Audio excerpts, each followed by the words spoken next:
ઘણી બધી તપસ્વીનીઓ એક માર્ગ પરથી પસાર થઈ રહી હતી અને ત્યાં બાજુમાં ઘણા હાથીઓ પણ જઈ રહ્યા હતા. અચાનક એવી ઘટના ઘટી કે એક હાથી અચાનક જ એક તપસ્વીની પાછળ દોડવા લાગ્યો. હવે એ તપસ્વીની તો આમ જાય આમ જાય આમ જાય કે હવે ક્યાં જવું, રસ્તા પર દોડી. એવું હતું કે હમણાં કીચડી દેશે. રસ્તા પર દોડી, દોડતા દોડતા દોડતા આગળ ગઈ, પણ હાથી તેની પાછળ, એની પાછળ હાથીનો માલિક, પણ હાથી ઊભો ન રહે, કઈ સાંભળે નહીં. હવે શું થશે?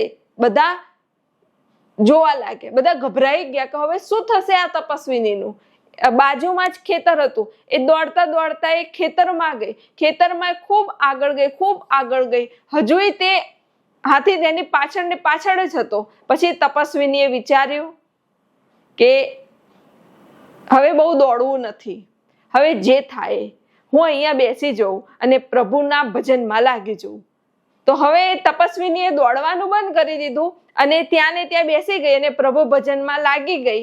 ત્યાં તો હાથી શાંત થયો અને હાથીએ એની સૂંઢથી એ તપસ્વીનીને 3 પ્રણામ કર્યા અને પ્રણામ કરીને એ હાથી ત્યાંથી નીકળી ગયો.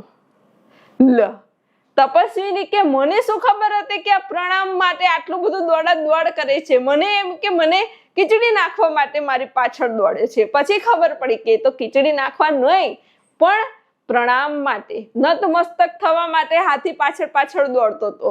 પછી તપસ્વીનીને સમજાયું કે ખરેખર હે પ્રભુ, તારી લીલા ન્યારી છે.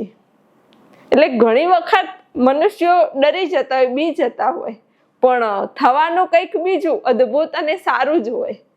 એનો માલિક કે હાથીએ કદી આવું નથી કર્યું. આ ઘટના મારા જીવનમાં જ પહેલી વાર ઘટી છે. અને હાથી તો ત્યાંથી પ્રેમથી, આનંદથી ચાલવા લાગ્યો.